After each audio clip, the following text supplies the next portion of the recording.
E você sabe, Tênis Corancillo, que a Marielle, ela era assessora de um deputado estadual, quando eu era deputado estadual na Assembleia do Rio, e eu fui a diversos debates com ela. Uma pessoa que ia para o debate de ideias, mostrava o seu ponto de vista, eu mostrava o ponto de vista oposto, acabava o debate e não tinha nenhuma ameaça um para o outro, não tinha desrespeito nenhum com o outro, não tinha ameaça de familiar um do outro. Para ver aqui hoje senador subir no caixão de Marielle, para produzir cortes de vídeos, para dar satisfação para o seu eleitorado. Respeita pelo menos a família da Marielle. Porque eu tenho certeza que se ela estivesse viva aqui hoje, certamente ela estaria reprovando esse tipo de postura da extrema esquerda aqui hoje. Salve progressistas, eu sou o Clayson. Uma questão muito importante, tá?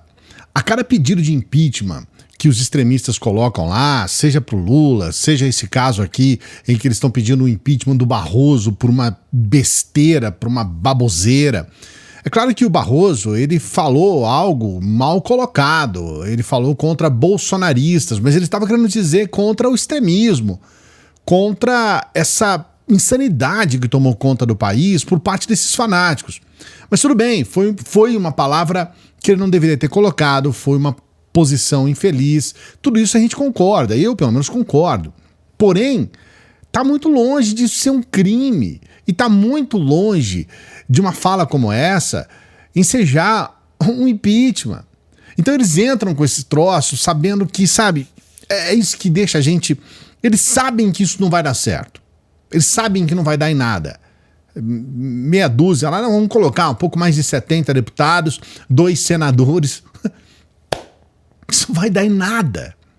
Eu vou trazer aqui para você o momento em que o Flávio utiliza lá os holofotes e tudo mais para fazer esse pedido de impeachment. Vou colocar alguns outros momentos também do Flávio que tem levado uma invertida atrás da outra, principalmente nesse último mês. Sempre pedindo para você dar o like no vídeo.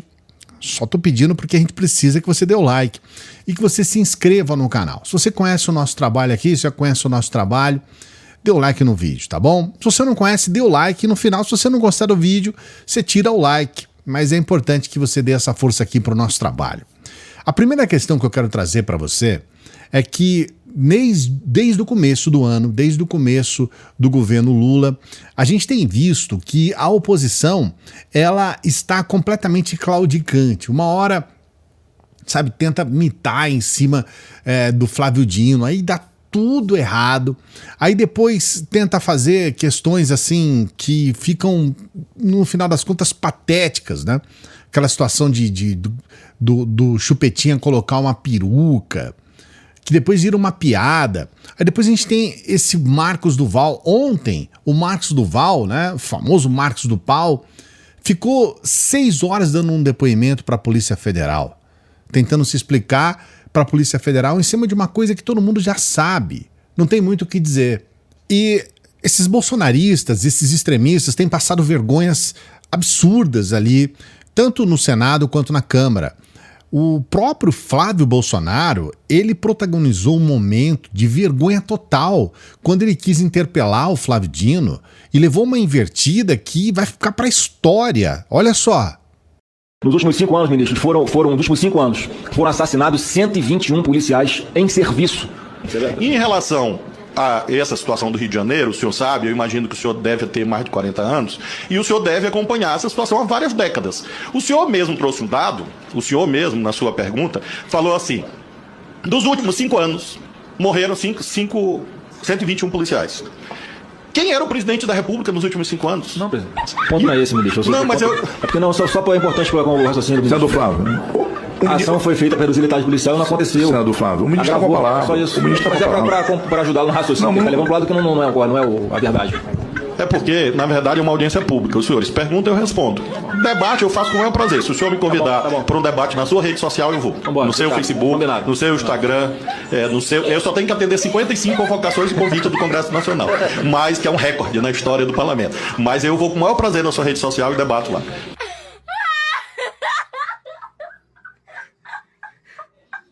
De tanto esses caras passarem vergonha, eles pararam de chamar o Flávio Dino. Não vamos chamar mais não.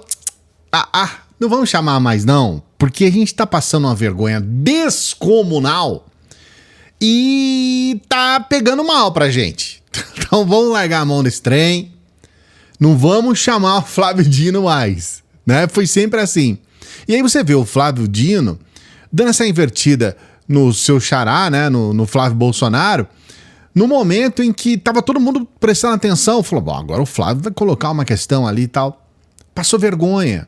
Teve uma outra situação também, que nós tivemos lá, a Associação Brasileira de Imprensa, o presidente, que o nome dele é Arnaldo Sobral Hollenberg, que na cara, na lata do Flávio Dino, ele colocou algo que é um consenso geral. Na hora que ele colocou, só tinha bolsonarista lá, e aí eles começaram a esboçar ali uma reação, mas ele só falou verdades, olha só. Mas eu queria comentar com o senador Flávio Bolsonaro. Minha gente, a questão do agente catalisador que provocou aí um burburinho e tal, é óbvio. Desde o início, desde antes do mandato, lá quando o presidente Bolsonaro era deputado federal, ele vem pregando ódio. E ninguém desmentiu. Ele disse ou não disse que tinha que matar 30 ou 40 mil brasileiros?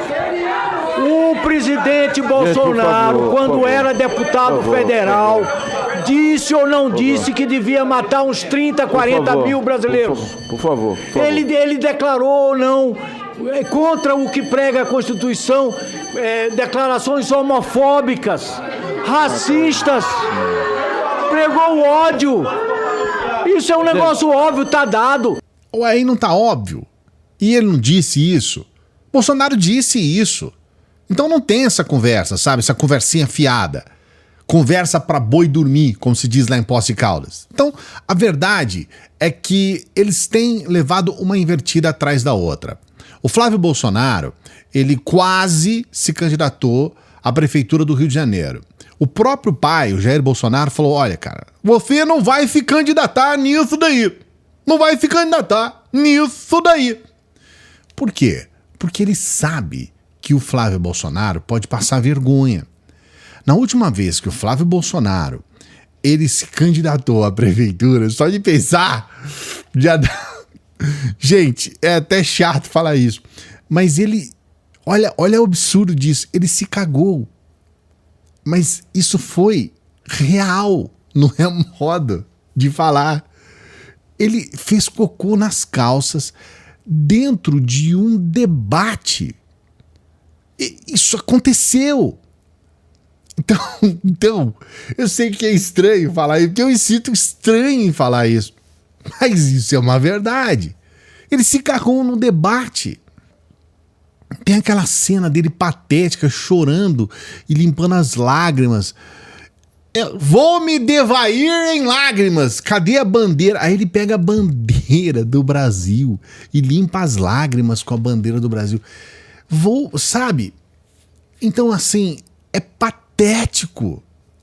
É um sujeito que ele é colocado como o mais ponderado, veja você, o mais ponderado da família Bolsonaro.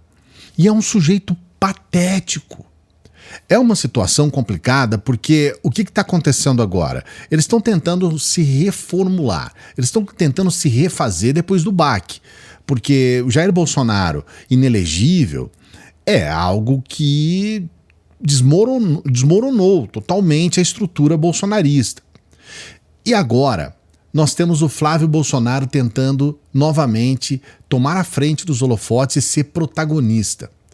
Eu vou trazer para você o momento em que ele faz esse lançamento aí do impeachment do Barroso. Olha só. A foto que nós vemos hoje do que fez o ministro Barroso é horrorosa. Mas o filme de tudo que ele já vinha fazendo nos últimos anos é de terror. Ele veio para dentro do Congresso Nacional para trabalhar contra aquela PEC do voto eletrônico com comprovante impresso. Com qual objetivo? Tudo que foi dito aqui já das intervenções públicas do ministro Barroso contra o Bolsonaro. E as matérias aqui, para não dizer que eu estou fazendo fake news, a participação daquele evento nos Estados Unidos sobre como se livrar de um presidente, Aquela outra na Brasil Conference, em que uma deputada atacando o Bolsonaro passa a palavra para Barroso e ele se coloca como sendo do lado dos poderosos do bem, contra, na cabeça dele, o lado do mal, que seria o presidente Bolsonaro. E com que legitimidade o Barroso assume agora a presidência do Supremo? Com que moral Barroso vai assumir a presidência do Conselho Nacional de Justiça, o CNJ, para punir magistrados que, porventura, tenham feito manifestações político-partidárias como a que ele fez? Com qual clima ele vai assumir o CNJ? E quando tenta justificar o vencemos o bolsonarismo, a emenda sai pior do que o Coreto, porque não pede desculpa a Bolsonaro, mais uma vez ataca Bolsonaro, querendo dizer que respeita os eleitores, mas é contra práticas atribuídas a Bolsonaro que só existem na cabeça de políticos de oposição, que criam narrativas para atacar o presidente Bolsonaro. E por fim, eu quero aqui, mais uma vez, falar que eu sempre tentei conversar com o ministro do Supremo para que houvesse uma autorregulação, sim, por parte deles, para que se resolvesse internamente esses arroubos autoritários por parte de alguns ministros. E agora uma parte da imprensa, inclusive, começa a repercutir dessa forma, inclusive perguntando, né, já que alguns ministros se acham salvadores da democracia por terem atacado e trabalhado contra Bolsonaro, quem vai nos salvar dos nossos salvadores? Arrombaram a nossa democracia. São perseguições, narrativas falsas criadas o tempo inteiro, cassações de parlamentares, prisões de parlamentares, desmonetização de pessoas que vivem de redes sociais para ter o seu ganha-pão e censura a imprensa, tentativa de fechar um veículo de comunicação. Aonde vamos chegar? Então você vê aí trechos desse momento que ele tá realmente bem alterado, dando chilique, tentando de alguma forma incriminar o Barroso em cima de questões que não tem absolutamente nenhum fundamento. Nenhum fundamento. O Barroso sempre esteve cumprindo o seu papel. Repito o que eu digo lá no começo do vídeo, que eu disse para você. Dizer que acabou com o bolsonarismo e verbalizar bolsonarismo, que tem uma ligação com o Bolsonaro, foi um equívoco. Eu não acho correto. Eu não tô aqui passando pano não, tá? Quero deixar bem claro. Ele não deveria ter dito isso. Tô colocando bem claro aqui para você. Mas daí a dizer que ele cometeu um crime a ponto de pedir o impeachment é apelação. Então o que eles querem? Eles querem utilizar esse holofote que, repito, não vai dar em nada, não vai acontecer nada, tá? Porque toda vez que eles protocolam lá um pedido de impeachment, seja por Bolsonaro, seja esse do Barroso, esse pedido é apenas uma questão formal, não significa que ele vai realmente acontecer. Mas para as redes isso acaba movimentando bastante, ainda nas redes bolsonaristas existe esse movimento contra o STF, é uma forma que eles têm de trazer uma política meio abestalhada, meio apatetada, e é isso. Eu quero saber o que você pensa a respeito disso. Você acha realmente que esse barulho todo que eles criam em cima dessa situação vai mudar uma realidade? E eu quero que você coloque aqui num comentário uma questão muito importante. Você também está percebendo que os bolsonaristas estão batendo cabeça, estão completamente perdidos, sem saber fazer uma oposição? Você tem percebido isso? Você tem notado que o bolsonarismo e os bolsonaristas de maneira geral não sabem fazer oposição? Não estão conseguindo de alguma forma apresentar para a sociedade algo que poderia se caracterizar como uma oposição? Coloca aqui no comentário, não se esqueça do like. Seu like é muito importante. Se inscreva no canal. E a gente sempre pede para as pessoas que chegam no final dos vídeos para que nos ajudem. Nós temos as pessoas que patrocinam o nosso trabalho. E olha, na semana que vem, no dia 24, eu tenho uma novidade muito bacana. É uma surpresa que nós estamos preparando aqui, muito legal, ligado à literatura, ligado a livros. E vai ser na semana que vem. E aí, aguarde, porque é uma coisa que você vai gostar bastante, tá bom? E a gente sempre pede para as pessoas que nos ajudem, né? Você pode nos ajudar de várias formas. Você pode ser um membro aqui do canal, pode ser membro do nosso Apoia-se. E também você pode nos ajudar com qualquer valor pelo Pix. A gente sempre agradece. Muito obrigado a você que está com a gente aqui. Daqui a pouquinho a gente volta.